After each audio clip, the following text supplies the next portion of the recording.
But there's Star Wars films with them like that's Hello, everyone. Welcome to the session. I can talk louder than you guys. Mental health, you and me, and the Power Platform. It's a session that obviously we're all planning to do it in.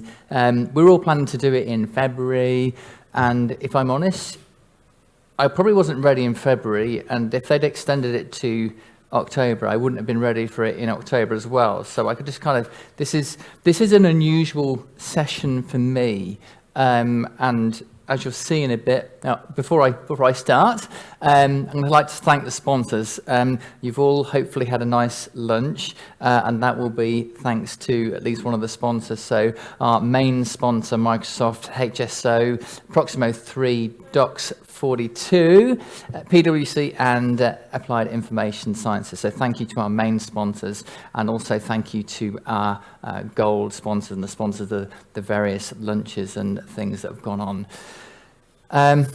This is me. I am an ex-accountant. I'm a trainer, YouTuber, a consultant developer, and for the purposes of this session, sometimes I'm not okay. Sometimes I'm really not okay, and I'm going to use this session to perhaps explore it.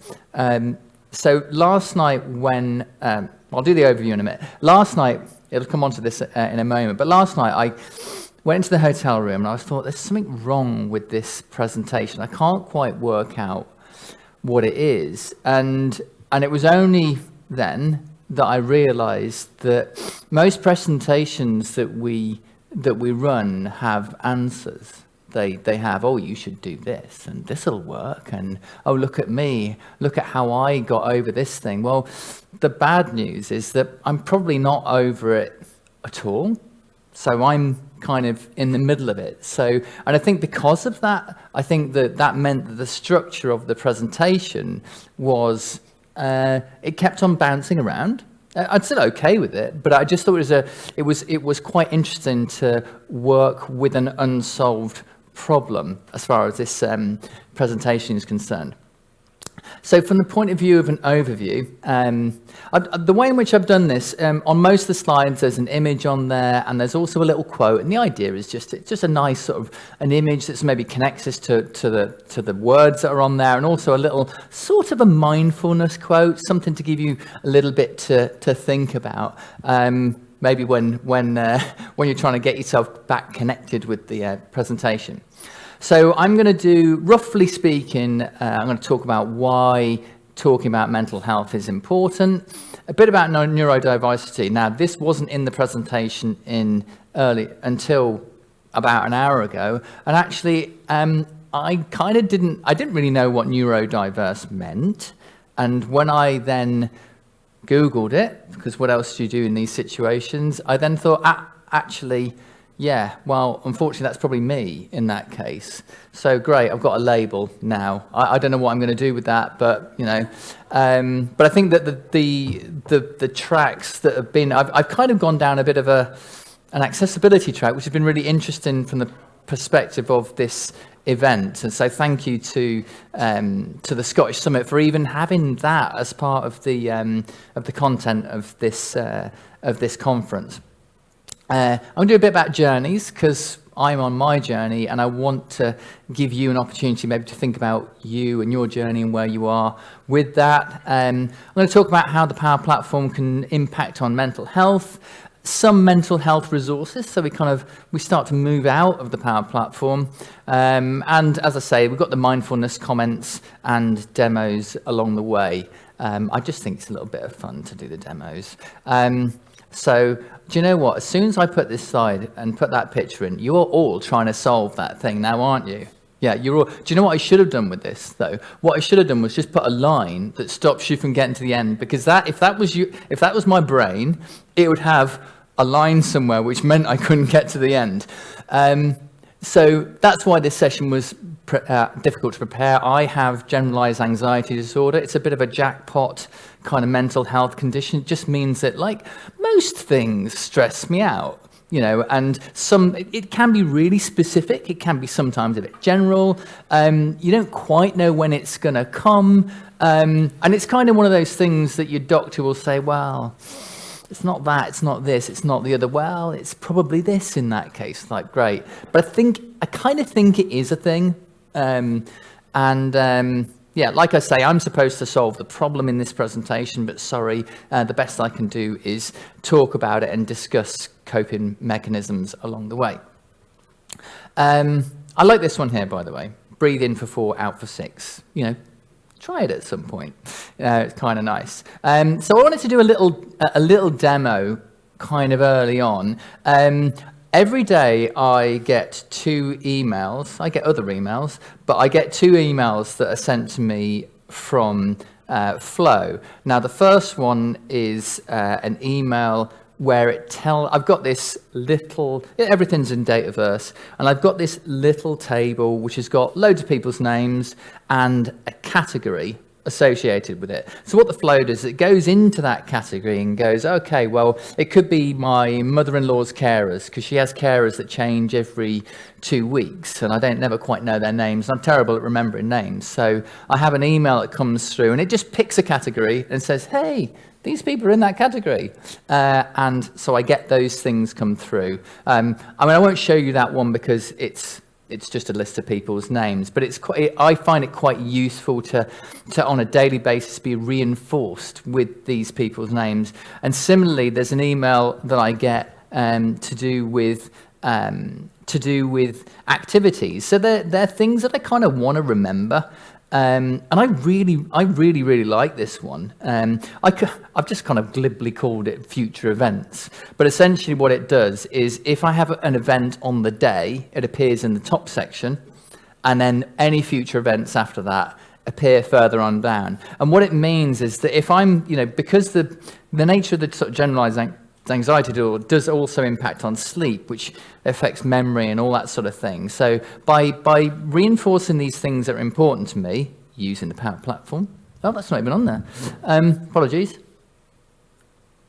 Where's that gone? Yeah. So, yeah, by reinforcing these things, then I get to remember things more easily. And I kind of find it useful. And I know that things are useful when I A, look at them, and B, don't turn them off. And this one here, I rather like. I definitely would, kind of go back to that. So I'm going to pop that down there. Back to the presentation. Current slide. From current slide. This is the joys of, yeah, we've done that. Mental health statistics. Do you know what? I kind of think that, we can talk about what the statistics are like, but there's a very good chance that if you're watching this and you've got a level of interest in it, then you probably know that it's a thing, that people can have mental health conditions and so on. But the statistics from Mind suggest that 1 in 4 people have a kind of diagnosable condition each year, and they have a kind of more common condition, probably like anxiety or depression, so on, 1 in 6 each week. It sounds like quite a lot to me. And then I'm just talking about why we should talk about mental health now. Actually, I'd quite like to do a show of hands, if that's okay, of people that know of someone with something that you'd probably describe as a mental health condition. So it could be 1, 2, 3 people. It could just be one person. So I certainly know. So in terms of the room, it's pretty well. We've probably almost got to 100% of the people in this room. So you could almost like jump over this slide. It's just like, well, do you know what? If you've got 100% hit rate, then it probably is worth talking about, even if I don't do a great job of it. Now, I kind of posit the argument that it's kind of the only health, and the reason I suggest that is that my mother-in-law, she can't walk anymore. She's got really terrible eyesight, but her mental health is actually pretty good. She's got all sorts. She's in and out of the doctors like nobody's business. But her mental health is good, and I think that mental health colours your view of the whole world. I think because the world has gone hybrid now, in terms of much more remote working, I think that is a factor in things, and I think that we've done it so quickly, just ridiculously quickly, that we haven't really caught up with what the consequences might be and so on. I'm kind of going to suggest we've maybe overdone the online experience. I was talking to some people the other day, and these sometimes you do training and you just got like 8 dots on a screen, and you've basically talked to a wall for an hour and a half. I mean, that's kind of I don't know. Would you choose to get someone to do that and then think they were okay at the end of it? I mean, and sometimes you literally get no response at all. And so maybe I think we probably haven't got the etiquette right on that. And obviously, many people have had difficult times, specifically roundabout now. And I'm talking COVID, I'm talking about inflation, I'm talking about the Ukraine war, just the environment, what is happening to the world's environment is another thing. I don't want to trigger anyone, but every time I look at this, it stresses me out. So I'm going to move off this really quickly. I kind of want to talk about it because I want to normalize my specific experience.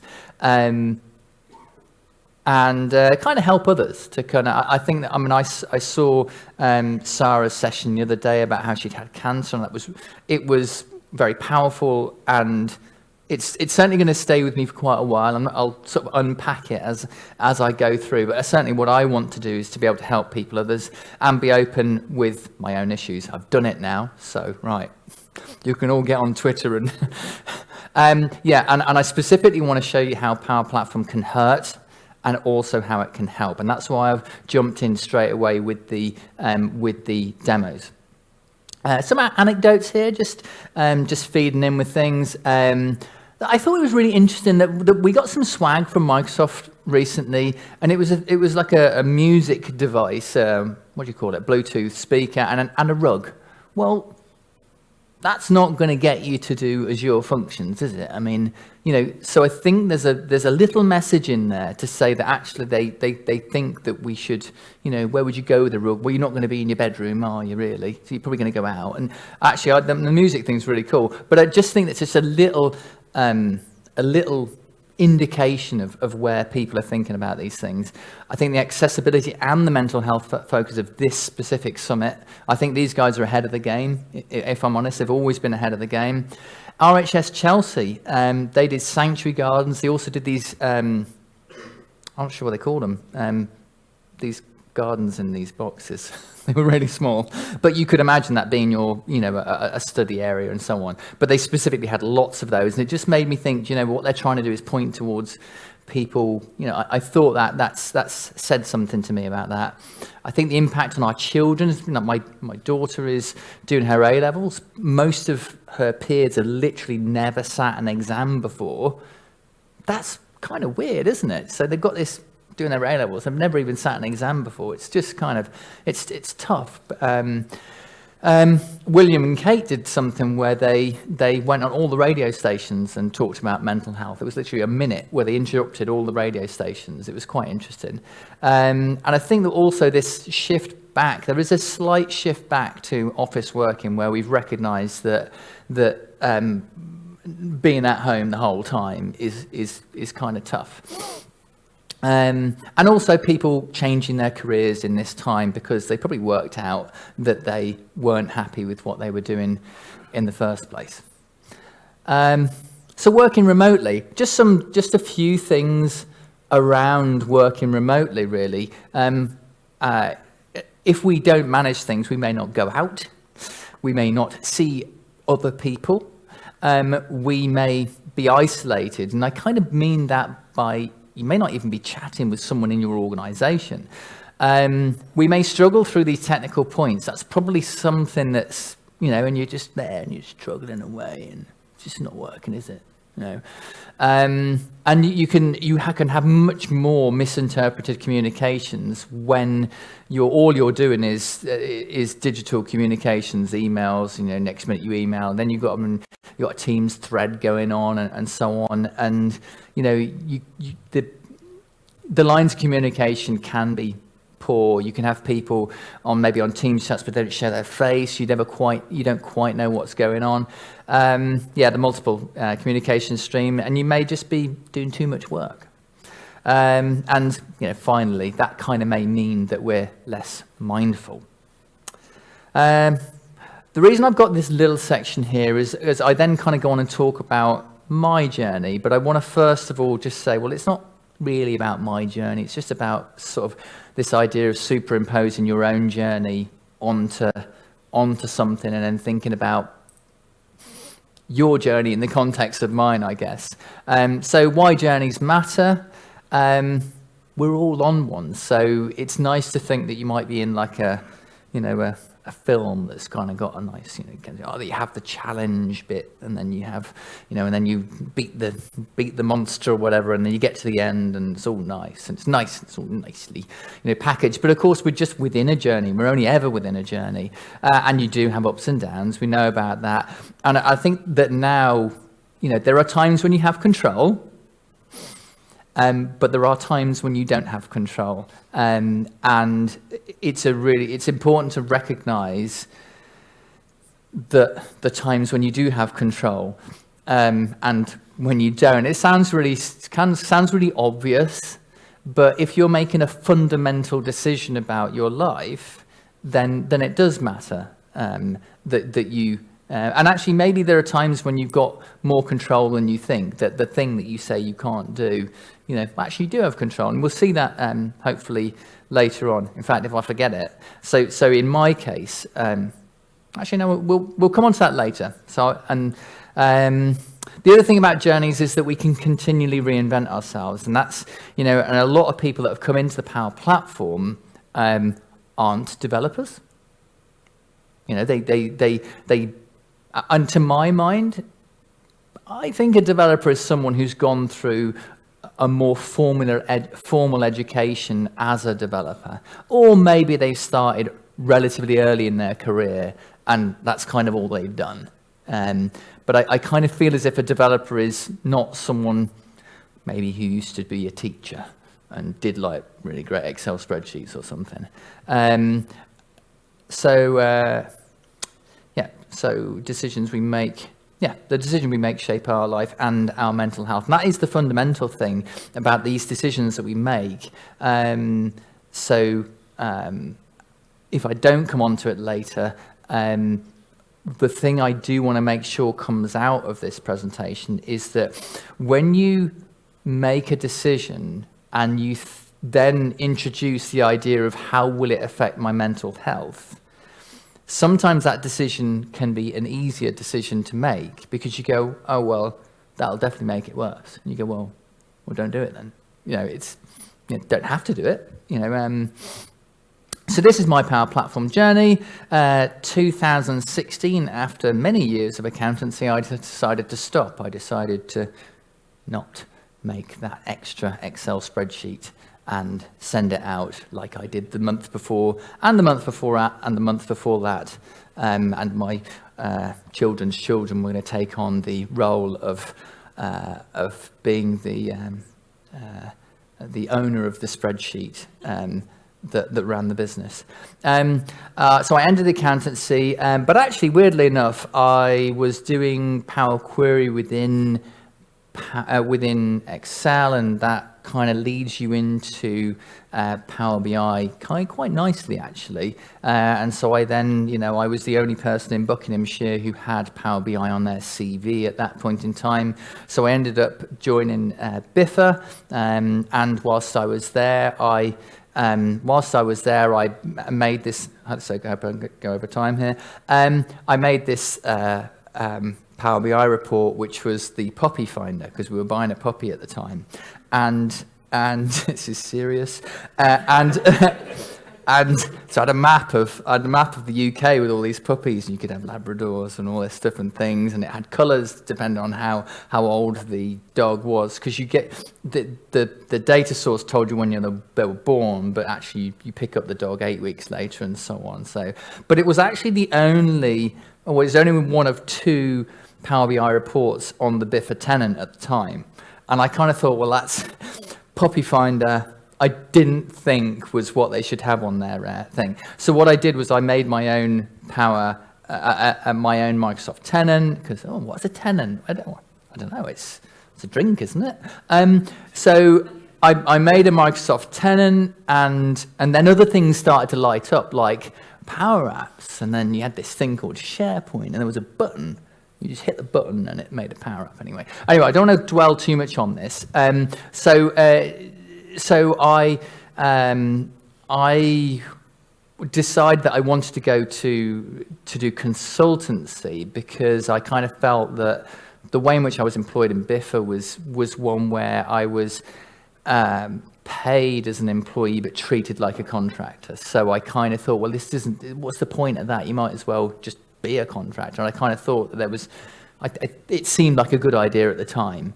And it did, and around that time, my father-in-law had died as well, and I felt that this was like a tipping point. Like I'd had to, this didn't seem like something that was going to create great things for me. And then I was vlogging and training and so on, and so I joined the Parliamentary Digital Service, and brought Power Apps and Flow, as it was called then, and then carried on doing more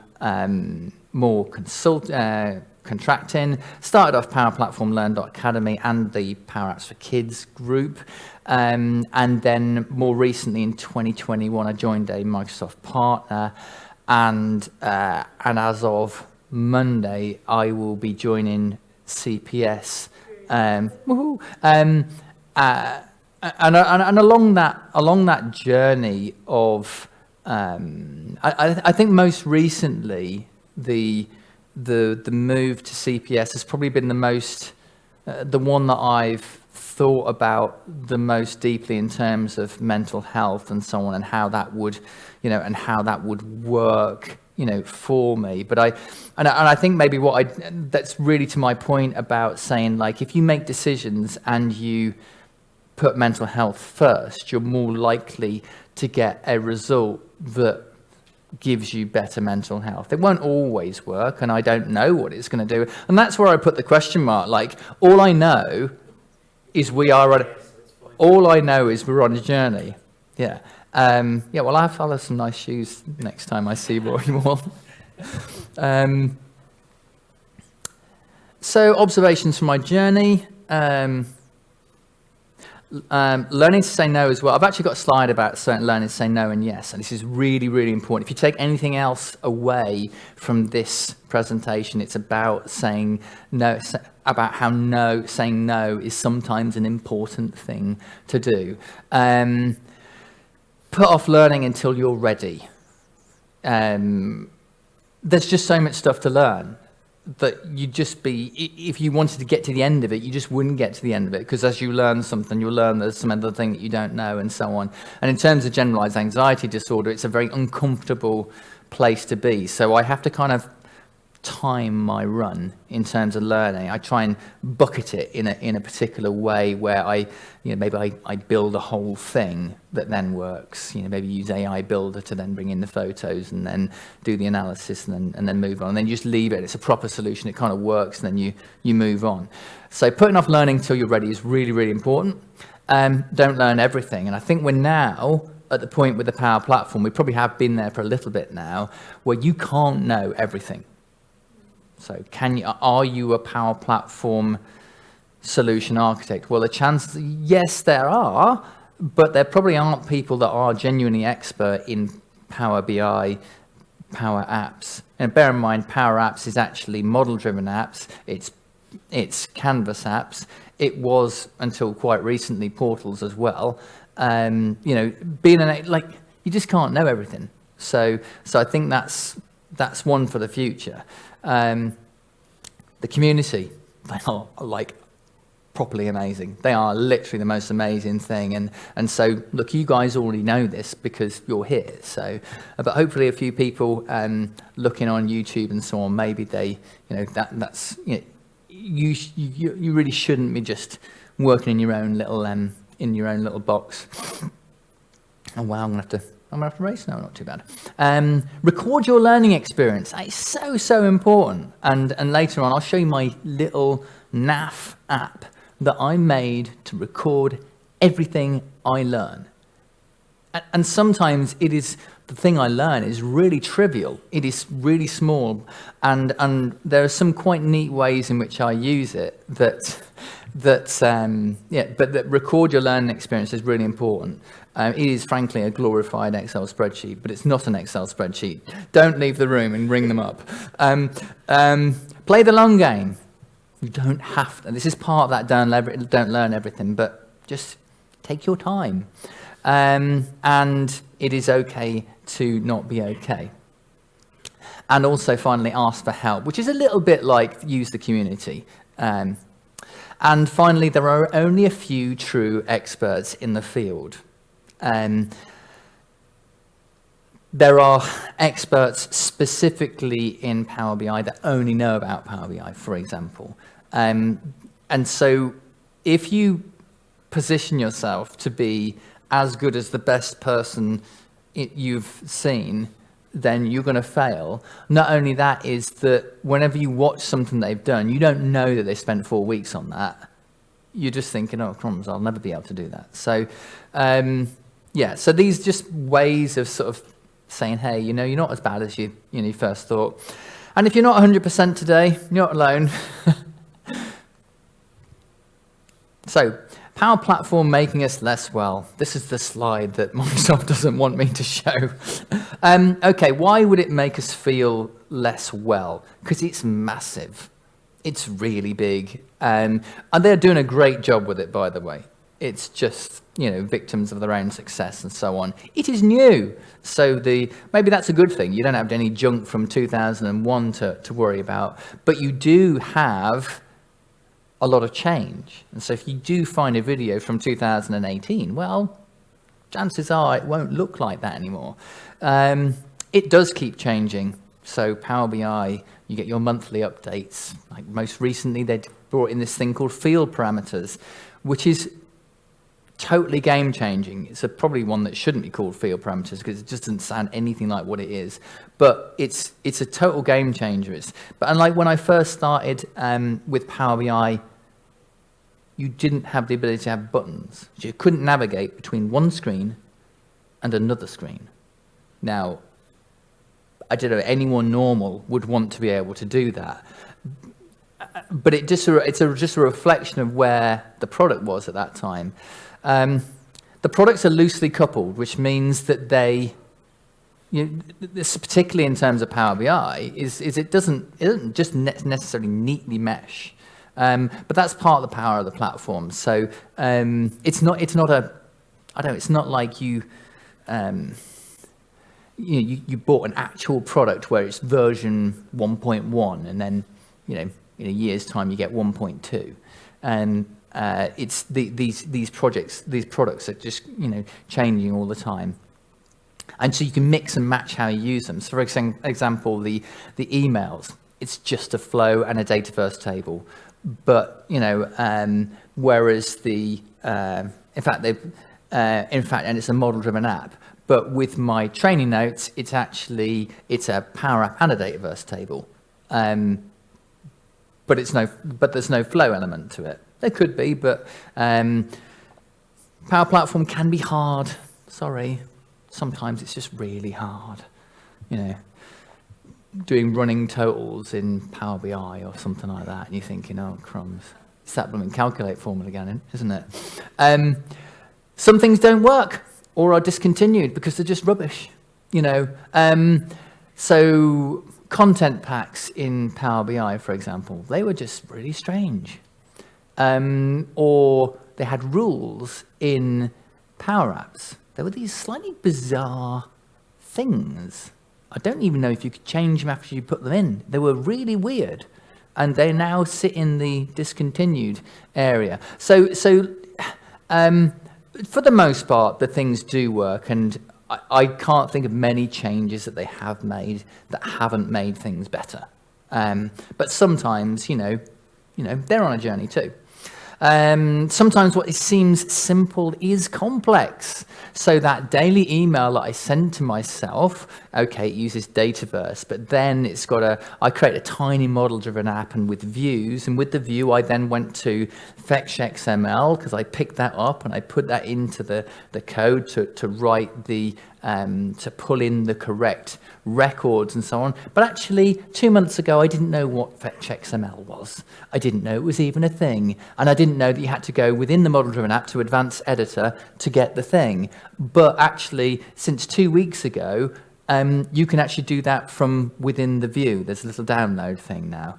But it's that thing that if, with the general anxiety disorder, did I really think about, was this the right thing for me? I probably should have just literally, I don't know, what would be a good job for someone with general anxiety disorder? Probably just moving plates from one place to another, I don't know.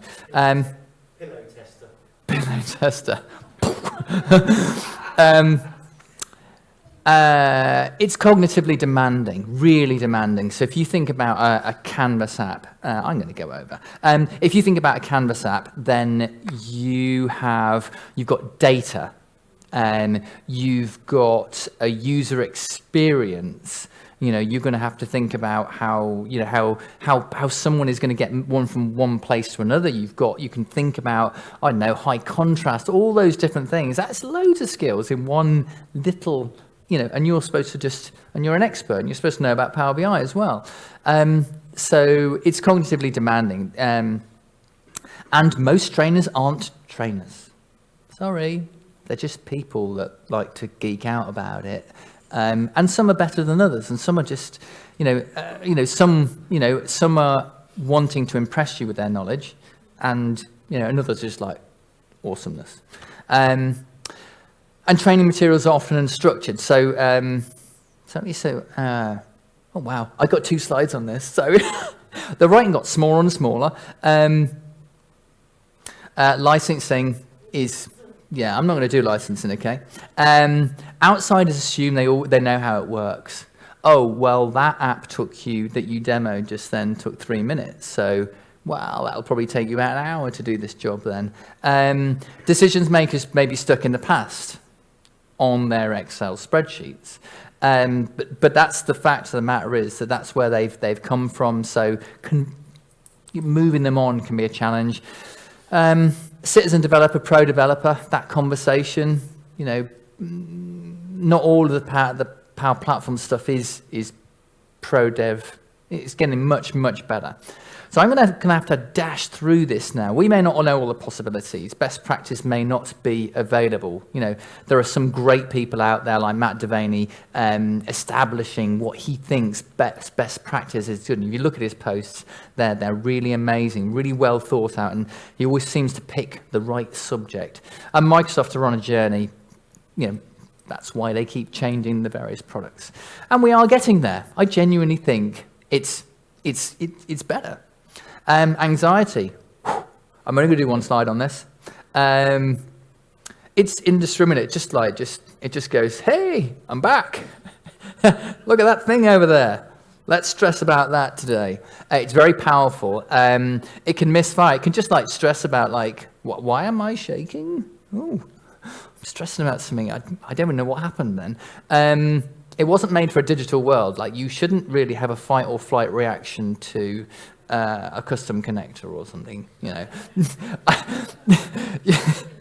and it can literally kind of go a bit out of control. So a piece of advice on stress is that yes, you may be stressed with something, you may get triggered, but you shouldn't always blame the trigger. It may not be how someone said something or whatever it is. It's not necessarily their fault. It's just you being a bit weird. Not you, me. And it can be a massive driver for change. But the canary is nice. They used to take them down the mines, and if they kind of stopped, if they stopped chirping, then they would it's time to go back up because there's no more oxygen. It's quite nice looking, isn't it? So I kind of feel like it's an early warning system. So I think that although it is generally misfires, it is also something that gives me a message. So if you're feeling anxious about something, you should perhaps maybe listen to it a little bit. As I say, for me, it's an early warning system. It might be just look at an app or something and you think, oh, why do I hate this app? And it may be that you need to move things across or whatever it is. Demos. Now, I'm not going to do this demo, but I'm just going to tell you about it. So I had this idea about my sleep, and I would wake up and I would think about stuff for ages. So I'd wake up really early, and I thought, oh, God. And I thought, well, what I want to do is I want to stop being up for as long. I want to make sure I get out and do something more quickly. But I also don't want to have an app on a phone that I have to open up. So what I did was I created a date of birth table, and I got a flick button, and I create a record within there. So I click it in the morning when I can, and I click it, and then what I also do is click it when I then get up. And the purpose of it was to kind of create these records that tell me when I woke up and how long it took me to wake up. And I didn't want to obsess about it, so I can just hit the button, twice, and it updates the record, So it uses flow, and it's kind of effectively conditional about whether it has previously been clicked and so on. But it tells me how, and it uses, as I say, Power Automate, Infect ML, all that sort of stuff. But it was quite a useful way of knowing how long it took me. So I've got a little target in my head that if I can only do it for 15 minutes, I'll probably be okay.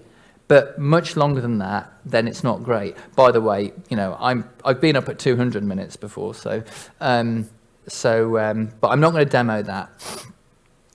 Sleep advice. This is really good, actually.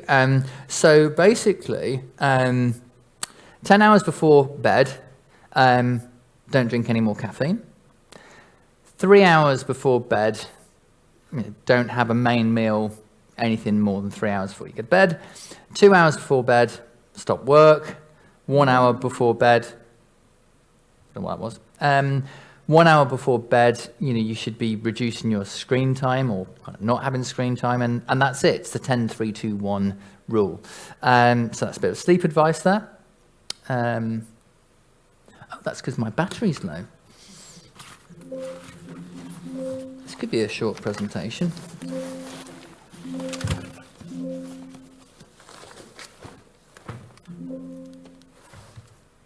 With you in a minute. Close. But Power Platform helping us. This is the bit that we should really get onto. So, let's check time. Okay, I'm at time, aren't I? Okay. Power Platform helping us. What is this thing doing? No. What is this thing doing? Sorry. That is a proper malfunction, isn't it?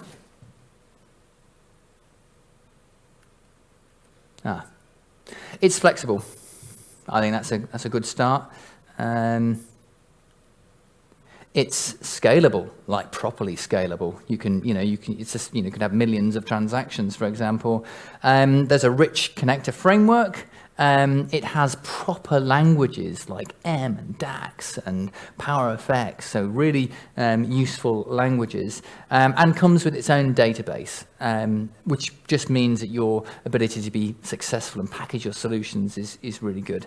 And there is an application lifecycle management pathway and an amazing community. And how it helps me is that I keep my training notes on there. So I'm running out of time here. So what I do with my training notes is I create a little app. It's just literally, it's almost an out-of-the-box app. And what I do with it is if I want to learn something later, I just prefix it with TIDKY, things I don't know now, something like that. See, things I don't know yet.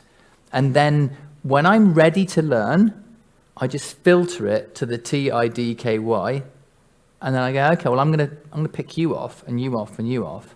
but it means that I can find out about something and just record it really quickly with a URL to wherever it needs to go to, and then just pick it up later on. And then sometimes I've got another one where I've got revelations, so things that I think, oh my God, I can't believe I didn't know that. And so I can just search them up and so on. And like I've got more than 500 of these things. So and then I can refer back to them. So if I want to do a date dimension, I'll just go and type in dim date in there. It just filters it. I get my date dimension, copy, paste, boom. You know, and I've used it many times. So training notes, my course presentation app. You'll see a little bit of that later on.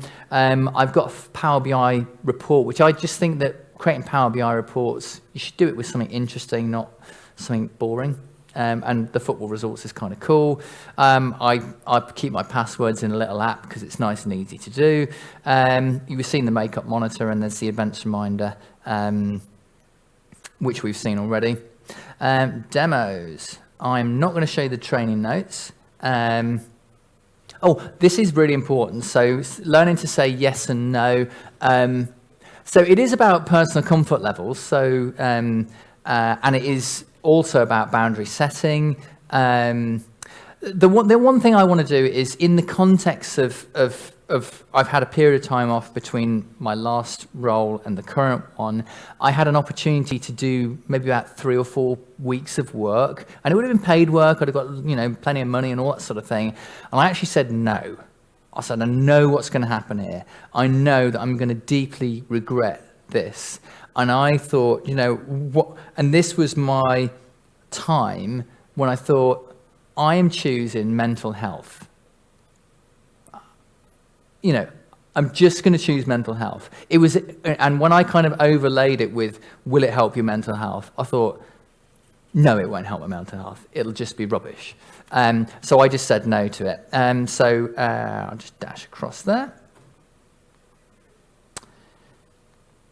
And I do want to show you what I did when I said no. Because it was kind of fun. Where's this gone? There we are. What I did when I said no. This is part of my course.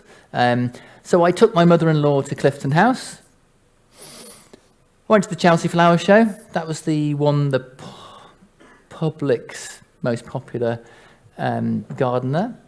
Helped my dad in the garage. He wanted to make some shelving. I played Dungeons and Dragons. Really good fun, actually. I laid some AstroTurf in my garden. It's lovely, actually. Watched Wickham lose at Wembley. I went to Comic-Con in London. And I helped out in a cafe. But actually, from a mental health point of view, I made a very good choice there. Oops. So how are we doing? Current slide. Oh, there we are. So, mindfulness. Now, I do want to do, different things that you can use for mindfulness purposes. Headspace and so on. And I want to show you one grounding technique. I love it. And it's the 5, 4, 3, 2, 1 technique. So you go 5 things that you can see. Here isn't a great place for it because you're going to see a few people. 4 things you can hear. Take your time with it. 3 things that you can touch. 2 things that you can smell. And then 1 thing that you can taste. And it could be in that moment when you're really not feeling great, it could be a really useful technique for you. It's, so professional resources, it's important to know that there are professional resources. Okay, you've got charities like mine, it could be your own doctor, it could be professional bodies, your own HR department may have things, and there are apps that are they're sort of semi-professional, if you like. BBC Sounds is very good because they have things as well. And then personal resources, so talking to a friend, going for a walk, actually meditating. I'm really rubbish at it, but I should do it more. And actually listening to music is very good, which is another thing I don't do enough of. At 3 o'clock, they do have they've got a session coming up on level 9, and it's something to do with mental health. If you do want to do the course that I created, so I didn't manage to talk about it, but one of the things that I did is I made a course, because I wanted structure and all that sort of thing, I created a course on power rats, because I was so frustrated with all of the content that was out there and I was sleeping so badly. And so I created this course, and I thought it'd be quite a long course. I thought it'd be about 200 lessons long, videos. And as it turns out, it's over 300 lessons long, but it's all kind of citizen dev stuff. So if you do want to kind of, if you want to do that course, then you could head there. And yeah, any questions? And I'll just do a few closing remarks. Questions? Anybody got any ways that they relax? So I love Lego. I've tried the mindfulness apps. It doesn't do anything. Sitting down with a Lego, following instructions. Brilliant. Not having that flexibility is boom. You just do that. Excellent. Is it expensive? That's the only downside. One of the things I love doing is somebody said to me doing like the journaling practices with people, but I never have anything that I want to write. But what I do is I like to hang on to little things, like I'll hang on to this bag Yes. from Scottish Sonnet, rather than have lots of stuff I stick them in the journal. That is good. Yeah. Any questions? Oh, hi. I bake a new recipe. Oh, that's good. And with time you become a good baker. Yeah. And the results are guaranteed and good. Yeah. I dispute that. So a time check. Yeah, Oh, we're good for time. Just actually, you follow the routine and anything you care is your cake, Yeah. right? And then it takes your mind from anything else because your cake is kind of your focus. Guaranteed. That is great. I love that. I love all of those. Yeah. Yeah, really. Oh, one thing. Yeah. Brownies and everything. As long as it got sugar and butter in, then it's a good start. Also, if you go for a walk, go for a different walk. Because actually, if you, like I walk the dog and so on, we tend to go for literally the same walk. And apparently, it's like a form of hypnosis. You can literally go on the walk and not know you've even been on it. You've been on it that many times. So, and then I went on a walk recently, which I'd never been on before. And I was like, oh. It was brilliant. Sorry. I go cycling. Yeah. In the Netherlands, everything is flat. I try to do a different route every time I go. Hmm. Sometimes I do it like Yeah, the same route but the other way around. Yeah. It's also very good. Yeah. This is still different perspective. Anyway. What did you say about the meditation thing? A lot of people feel that they're not good at meditation, but that is actually the practice. Totally agree. So yeah, I'm just going to repeat it for the purposes of the video. So the point there is that if you don't think you're good at meditation, that's kind of why you need to do it. And I think that's why I find it hard as well. And so also maybe that's my challenge. My personal challenge is to do that. Oh. Okay. So I think we're going to have to close it off here. I just want to have a few, say thank you to the sponsors, and then some closing remarks. I don't know why it's not doing it that way. Okay, so you can't know everything. Learn when you're ready. Learn when to say yes and no. Prioritize mental health when you're making big decisions. And then finally, be kind to yourself and be kind to the people around you. Thank you very much.